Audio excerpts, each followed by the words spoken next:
Slick back. No, no, slick back. That's what I said. Slick back. No, nigga, I'm a pimp named Slick Back. Pimp named Slick Back. Pimp named, pimp named, pimp named Slick back. Nigga, are you deaf? I'm a pimp named Slick. Bab yang pertama adalah pendahuluan. Langsung saja kita masuk ke latar belakang terbentuknya bisnis cakar ceker ini. Ceker ayam adalah limbah sampingan dari rumah potong ayam yang pemanfaatannya cukup terbatas karena mengandung banyak tulang dan daging yang sedikit namun tinggi dengan kandungan kulitnya. Di dalam ceker ayam terdapat beberapa bagian seperti kulit, otot, tulang, dan kolagen. Untuk memanfaatkan limbah sampingan tersebut, kami mendapatkan ide dengan mengolah ceker ayam tersebut menjadi makanan yang bercita rasa pedas dan kaya akan rempah. Menurut riset pasar, rata-rata masyarakat menyukai makanan pedas dan kaya akan rempah, seperti ceker ayam pedas daun jeruk. Hal ini pun membuka kesempatan bagi kami untuk membuat usaha cakar ceker ini. Selain rasanya yang pedas dan enak, harga dari produk kami ini relatif terjangkau untuk semua kalangan masyarakat, serta bahan dan cara mengolahnya pun cukup mudah. Berikutnya adalah rumusan masalah.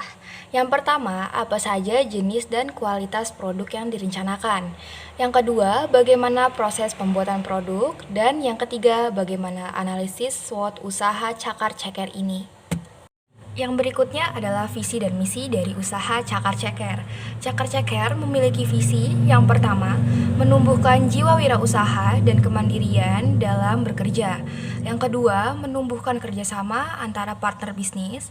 Dan yang ketiga, menciptakan sebuah usaha kreatif yang unggul dengan memanfaatkan ceker ayam sebagai bahan baku utama.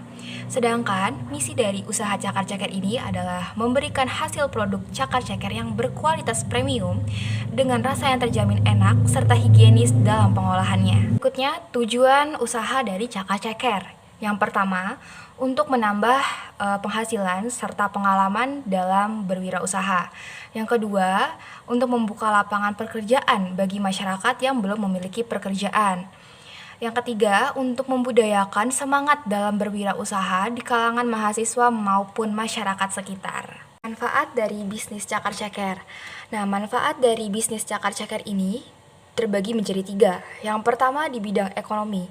Keuntungan yang didapat cukup besar sehingga usaha ini patut untuk dicoba. Yang kedua, manfaat bagi pemilik. Nah, manfaat bagi pemilik ini berfungsi untuk menambah penghasilan, meningkatkan jiwa berwirausaha dan semangat pantang menyerah. Dan yang terakhir, manfaat untuk masyarakat. Cakar ceker ini mampu menjadi solusi bagi masyarakat yang ingin kulineran dengan harga yang terjangkau serta rasa yang nikmat. Yang terakhir adalah profil usaha. Nah, nama perusahaan ini adalah Cakar Ceker. Pemilik perusahaan tersebut adalah Haji Ronald.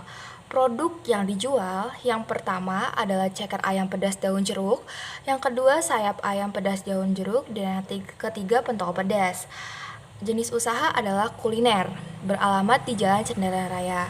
Nah, untuk struktur organisasinya, penanggung jawab yaitu Husnul Hafifah, sekretaris yaitu Selvia Dewi Oktavia, bendahara yaitu Rismawar, bagian pemasaran yaitu Leon, bagian produksi yang pertama Brian dan yang kedua Kelvin. Berikutnya ada pembahasan dan analisis bisnis.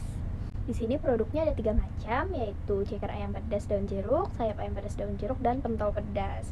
Untuk harga, satu porsi ceker ayam pedas daun jeruk adalah 18.000, sayap ayam pedas daun jeruk 23.000, dan pentol pedasnya 10.000. Untuk modal, standnya 4 juta, wajan besar 200, wajan kecil 50.000. Pisaunya 35.000, stop kontak, kompor gas, tabung gas, tempat sampah besar, toples, banner usaha, talenan, sutil penggorengan, blender, stiker untuk mika. Semuanya ditaksir mencapai 5.300.000. Itu untuk modal peralatan dan perlengkapan. Untuk modal bahan baku ada ceker ayam 10 kg, sayap ayam 10 kg, pentol ayam 2 kg, ya, bawang merah, bawang putih, lada bubuk, penyedap rasa, semua bumbu-bumbuan ya di sini. Jadi total untuk bahan baku harian adalah 821.000. Untuk total bahan baku bulanan selama 24 hari kerja adalah 19.704.000. Biaya operasional per bulannya, gaji karyawan 2.500.000, listrik dan air 450.000, sewa tempat 300.000, isi tabung gas 150.000 untuk sebulan berikutnya. Total biaya operasional bulan pertama 3.250.000. Total biaya operasional bulan pertama 3.250.000. Total biaya operasional bulan kedua 3.400.000. Total biaya bulan pertama 28.254.000. Total biaya bulan kedua 23.104.000. Untuk laba dan ruginya, asumsi penjualan per hari 40 cup ukuran 250 ml ceker pedas daun jeruk adalah 18.000. Jadi untuk 40 cupnya 720.000. Untuk sayap ayam pedas daun jeruknya 1 porsi 23.000. Jadi untuk 40 cupnya 920.000. Pentol pedasnya untuk 10 mika ukuran 50 gram mencapai 400.000. Total penjualan per hari senilai 2.040.000. Asumsi penjualan per bulan. Untuk cekernya kan satu harinya ditaksir 720.000. Jadi dalam sebulan yaitu 24 hari kerja menjadi 17.280.000.